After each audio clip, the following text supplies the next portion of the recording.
My in-laws were drunk at the wedding, but they did not care. Even though people were whispering about them, they started yelling at me. "It is too late now that you are married, but if you want to be part of this family, you need to show us. You have enough money," they said. "Yes, your dad is right, so make sure to give us $16,000 a month as a new bonus," they added. I was shocked by their demands.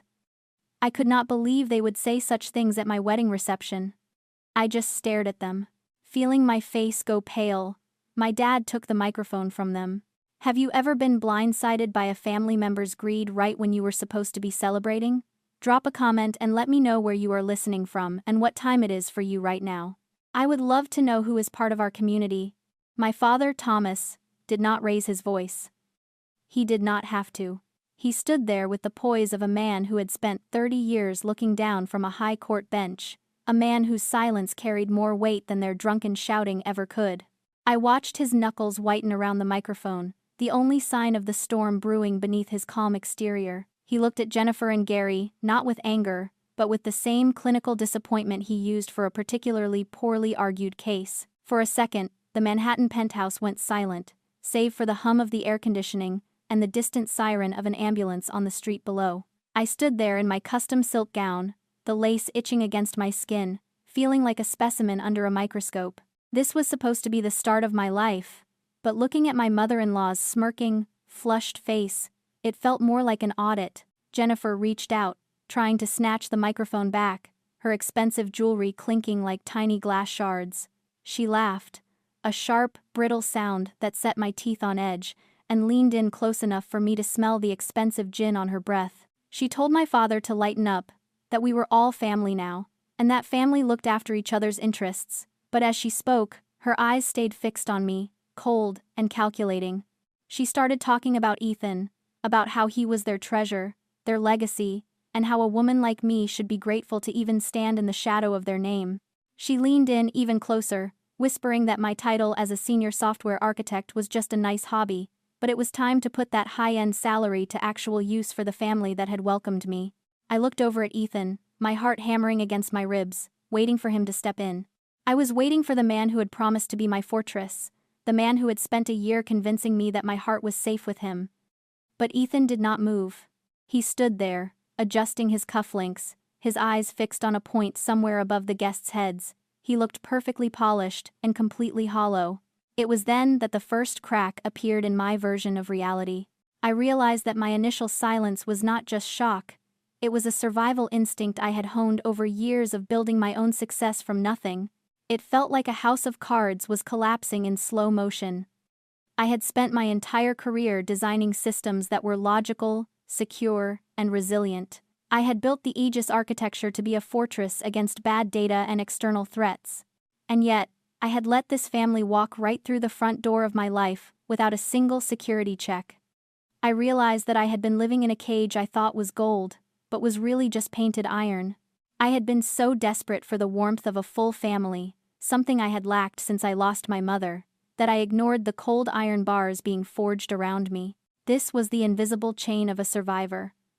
I had been so focused on thriving and proving I was enough, that I had accidentally made myself the perfect target for people who only saw value in what they could take.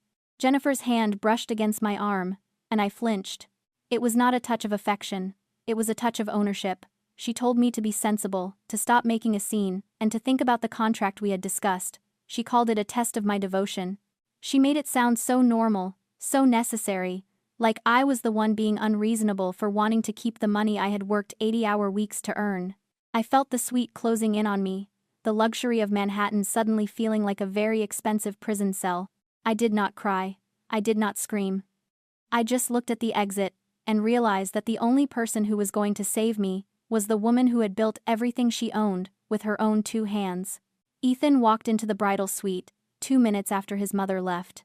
He did not come to apologize. He did not come to check if I was okay.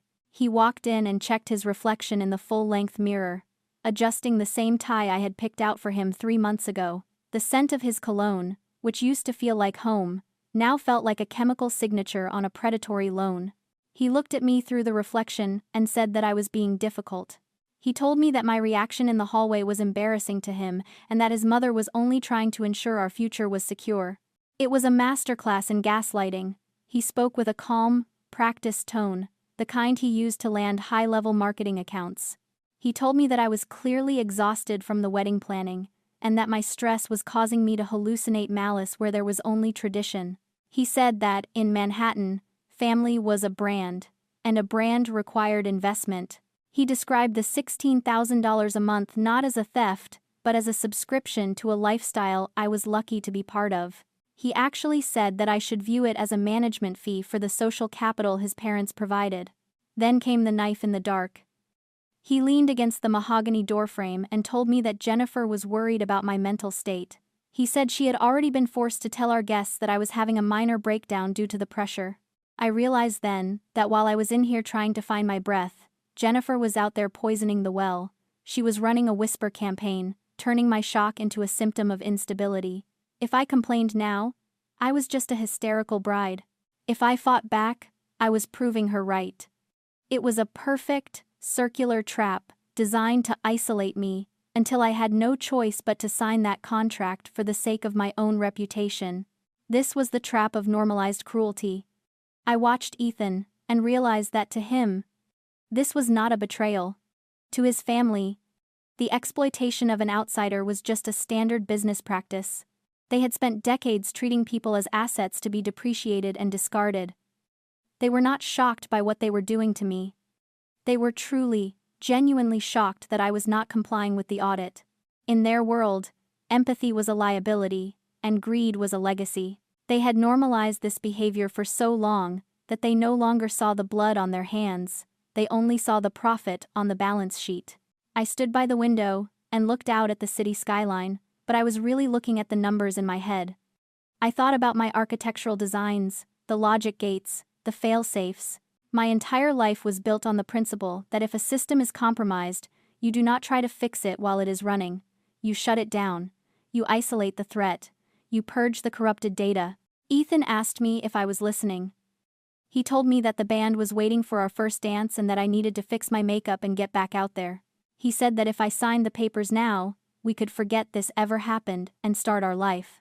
I realized then that the golden cage was not just built on his parents' greed, it was built on Ethan's cowardice. He needed my salary to maintain the illusion of his own success because his parents were drowning in debt. The penthouse, the gala, the champagne, it was all a house of cards, and I was the foundation they were planning to bury alive. I looked at him and felt a cold, crystalline clarity. I did not belong here. I was not a line item in their recovery plan. I was the architect of my own exit. I walked out of that penthouse without looking back once. The elevator ride down felt like a system reset. As the floor numbers ticked down, I could feel the weight of that $16,000 a month demand falling away, replaced by the cold, hard logic of a software architect. The Manhattan air hit my face, sharp and unforgiving, smelling of rain and exhaust.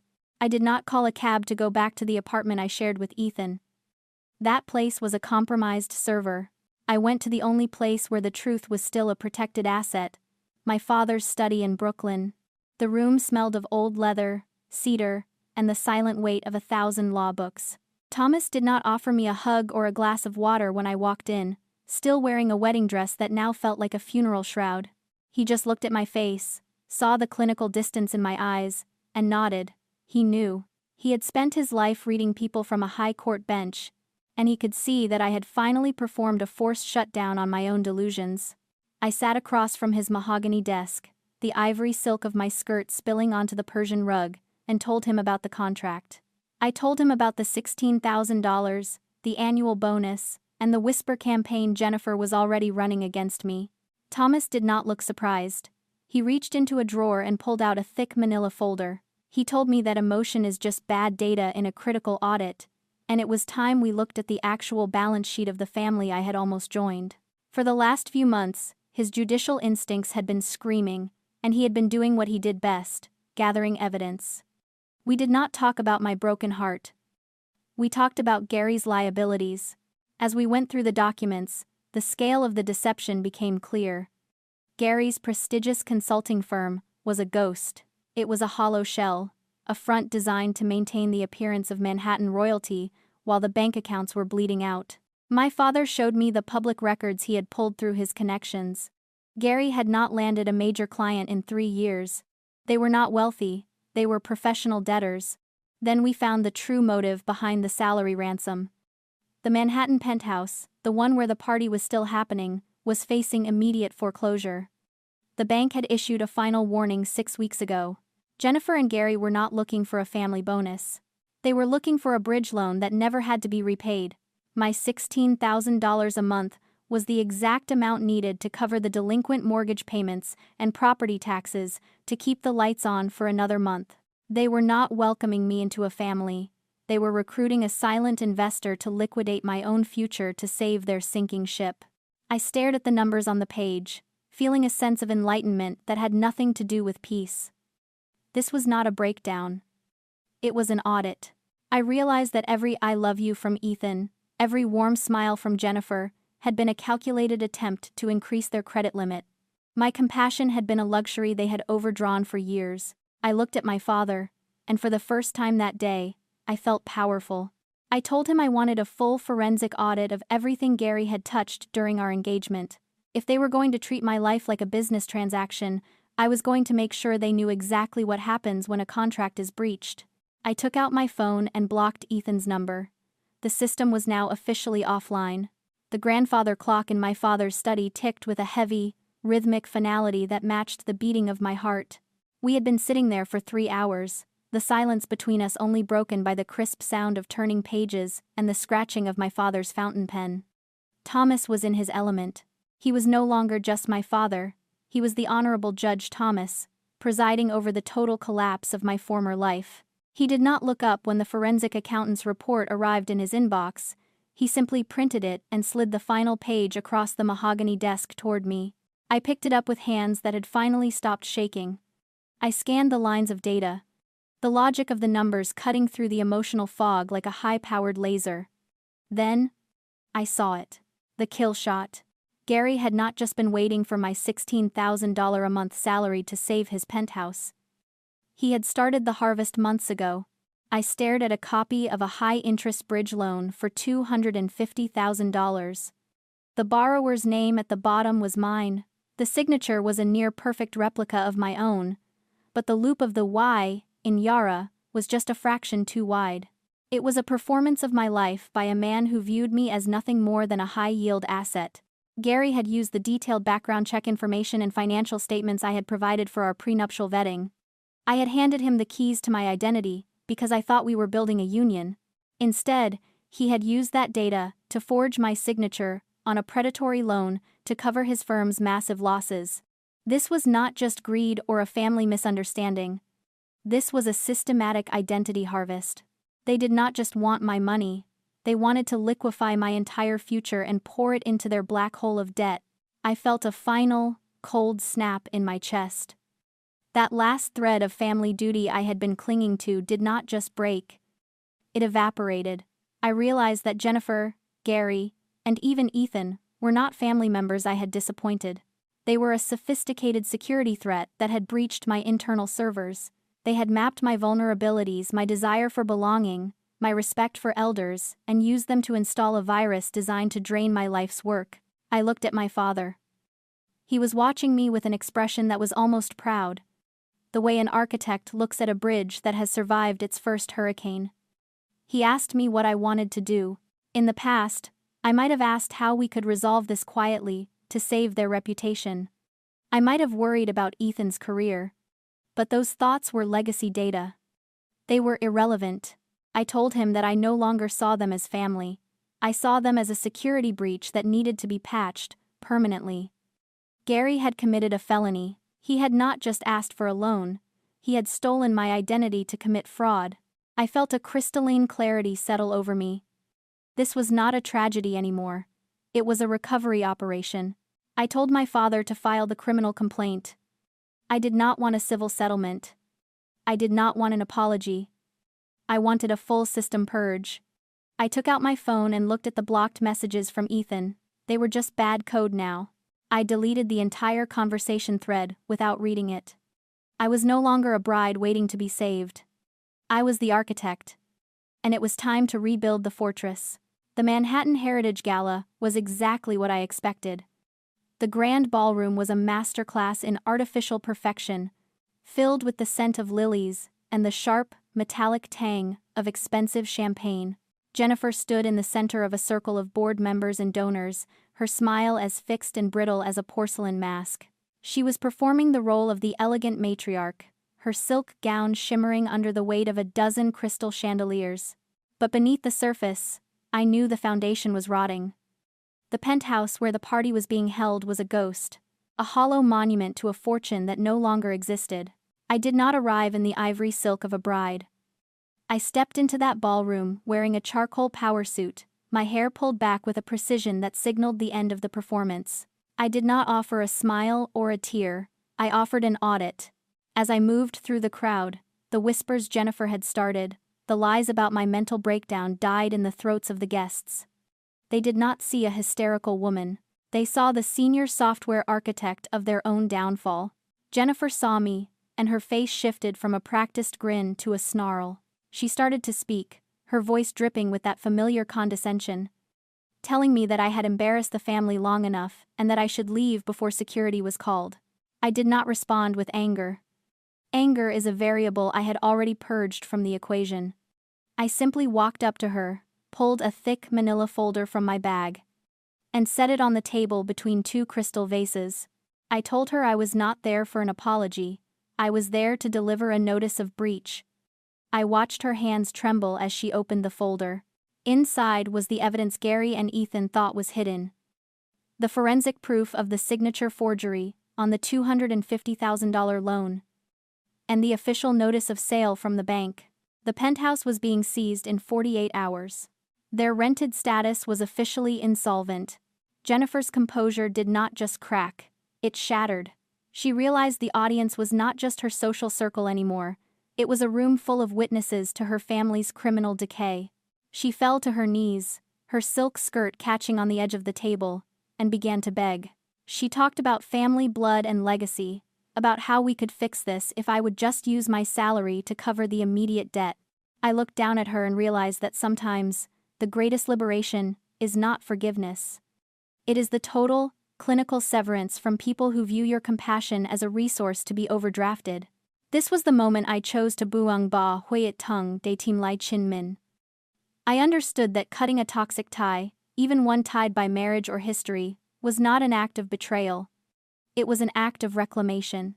For years, I had been the silent investor in their version of family, making myself small so they could feel grand. I was done being the foundation for a house of cards. I did not say a word as she wept. I did not need to.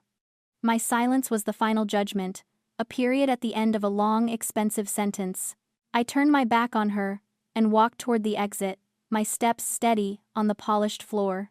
In my mind, I was already deleting the legacy data of my life with Ethan. I was no longer a victim of their ransom. I was the architect of my own peace. I stood on the sidewalk across from the Manhattan penthouse, watching the bank-appointed movers carry out the last pieces of a life I almost lived. The crystal chandeliers were gone, replaced by empty sockets that looked like hollow eyes. Gary and Jennifer were not there. They were already settling into a small, one-bedroom rental in a part of town they used to mock. They had been stripped of their rented status, left with only the debt they had spent decades accumulating. Looking at them, I finally understood the illusion of power that comes with an empty wallet. Their entire identity had been a house of cards, built on the appearance of wealth rather than the substance of character. In their world, they had functioned on the principle of having versus being. As long as they had the penthouse and the gala invites, they believed they were superior. But wealth is not just a balance sheet, it is a foundation. When the money vanished, they did not just lose their home, they lost themselves. They had no internal value to stand on. Their status was a costume they could no longer afford to rent, and without it, they were just two strangers drowning in the consequences of their own choices. Ethan did not fare much better. The reputational stain of the forgery case was a virus that his marketing firm could not ignore. He was fired 2 weeks after the wedding ceremony collapsed. I heard he tried to reach out to his old elite contacts, but they were already deleting his data. In their world, You are only as valuable as your next high-yield connection, and Ethan had become a liability. As for me, I did not spend my $16,000 a month salary on a new penthouse. I moved back to Brooklyn and used my savings to launch the Aegis Foundation. It is a system designed to provide financial literacy and legal protection for women facing economic coercion. I am no longer just building software. I am building fortresses for the vulnerable.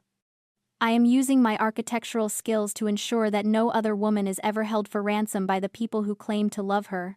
That first night in my new office, surrounded by the quiet hum of servers and the smell of fresh ink on legal documents, I slept through until morning. For the first time in years, the weight of the golden cage was gone. I was no longer an investment. I was the architect. To you, the person listening to this who has always felt like the invisible one, the person always standing at the edge of the family circle, this is for you. Maybe you have spent your life trying to earn a seat at a table that was never meant to hold you. Maybe you have been the one people only call when they need a loan or a favor. I want you to know that your value is not a variable to be calculated by someone else's greed. You are not a line item. You are the architect of your own story.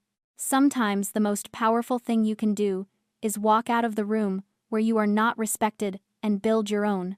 If you've ever found the strength to say no to someone who only valued your bank account, share your story below. You might just be the sign someone else is waiting for. Don't forget to subscribe for more stories of justice.